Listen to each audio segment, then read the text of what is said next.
ప్రధానమంత్రి గారు గౌరవ ప్రధానమంత్రి గారు ఆంధ్రప్రదేశ్కి వచ్చి ఈ అమరావతి పనుల పునఃప్రారంభానికి వచ్చి భూమి పూజ చేయడం కానీ లేదా జాతికి అంకితం చేసే కార్యక్రమం వారు చేపట్టారు. ఆ సందర్భంగా వారు చాలా స్పష్టంగా చెప్పారు, ఒక అద్భుతమైన రాజధాని నిర్మాణం ఆంధ్రప్రదేశ్లో జరగనుంది. ఈ ఒక అంతర్జాతీయ స్థాయిలో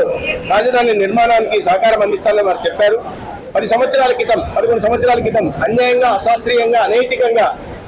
రాష్ట్రం విడిపోయినప్పుడు, విభజించినప్పుడు ఈ రాష్ట్రాన్ని అన్యాయాన్ని సరిచేయడం కోసం రాజధానితో సహా అనేక రకాలైన కార్యక్రమాలు పోలవరం కానీ లేదా అనేక విద్యా సంస్థలు ఇవ్వడం కానీ అనేక అభివృద్ధి కార్యక్రమాలను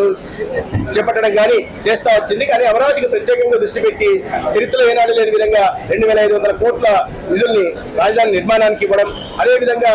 రాజధాని నుంచి బెంగళూరు దాకా ఎక్స్ప్రెస్ హైవే 22,000 కోట్లు కానీ లేదా సమాంతరంగా ఒక NHA హైవే కానీ లేదా రాజధాని చుట్టూ 189 కిలోమీటర్ల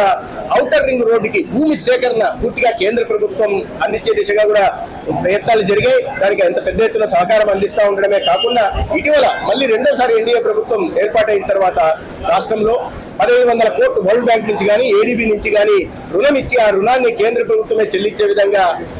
నిర్ణయం తీసుకోవడం, అదేవిధంగా అడుకో నుంచి కూడా 11,000 కోట్లు రుణం అతి తక్కువ వడ్డీకి మంజూరు చేయడం ద్వారా ఒక అద్భుతమైన రాజధాని నిర్మాణానికి కేంద్ర ప్రభుత్వం నరేంద్ర మోడీ గారి నాయకత్వంలో చిత్తశుద్ధితో కట్టుబడి ఉందనే విషయాన్ని రాష్ట్ర ప్రజలకు వారు చాలా స్పష్టంగా చెప్పారు. అది మాత్రమే కాకుండా అభివృద్ధి వికేంద్రం మీద దృష్టి పెట్టి ఉత్తరాంధ్ర ప్రాంతంలో అత్యంత వెనుకబడిన ఉత్తరాంధ్ర ప్రాంతానికి ఒకే రోజు గత 2 నెలల క్రితం వచ్చేసి 2,10,000 కోట్ల వివిధ అభివృద్ధి కార్యక్రమాలకు కూడా వారు శంకుస్థాపన చేయడాన్ని బట్టి, అదేవిధంగా రాయలసీమ ప్రాంతంలో కూడా ఈ కొప్పర్తి కానీ లేదా ఓరోకలు కానీ లేదా కృష్ణపట్నం కానీ వీటిని నోడ్ ని ఎకనామిక్ కారిడార్స్ లో నోడ్ గా అభివృద్ధి చేయడం, ఒక్కొక్క చోట సగటున 4,000 కోట్లు మంజూరు చేసి అభివృద్ధి కార్యక్రమాలు చేపట్టడం, తద్వారా పరిశ్రమలు తీసుకొచ్చే ప్రయత్నం చేయడం, తద్వారా యువతకు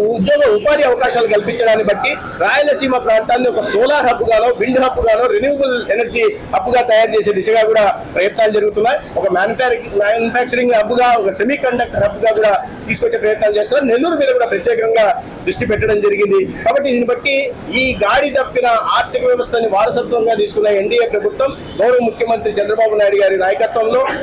ప్రధానమంత్రి నరేంద్ర మోడీ గారి సహకారంతో రాబోయే రోజుల్లో ఈ గాడిలోకి వచ్చి, ఆర్థిక పరంగా గాడిలోకి వచ్చి ఆర్థిక ప్రగతి సాధించి దేశంలో రాబోయే రోజుల్లో ఖచ్చితంగా మొదటి 2 స్థానాల్లో ఉంటూ ఏదైతే స్వర్ణాంధ్ర నిర్మాణం చేయాలని స్వాతంత్రం సిద్ధించి 100 సంవత్సరాలు పూర్తయ్యే నాటికి లక్ష్యం విధించుకున్నామో ఆ లక్ష్యం దిశగా అడుగులు వేస్తున్నామని, ఈ అడుగులే రేపు వికసిత భారత్ నిర్మాణానికి కూడా తీర్చిదిద్దుతాయని, అడుగులు వేస్తాయని, ఒక పునాది వేస్తాయని ఈ సందర్భంగా తెలియజేసుకుంటూ ఇంత పెద్ద ఎత్తున అభివృద్ధి కార్యక్రమాల కోసం రాష్ట్రానికి ఇచ్చేసిన గౌరవ ప్రధానమంత్రి గారికి ప్రజల్లో ఒక ఆత్మ విశ్వాసాన్ని నింపి వెళ్ళిన ప్రధానమంత్రి గారికి ప్రత్యేకంగా ధన్యవాదాలు తెలియజేస్తున్నారు.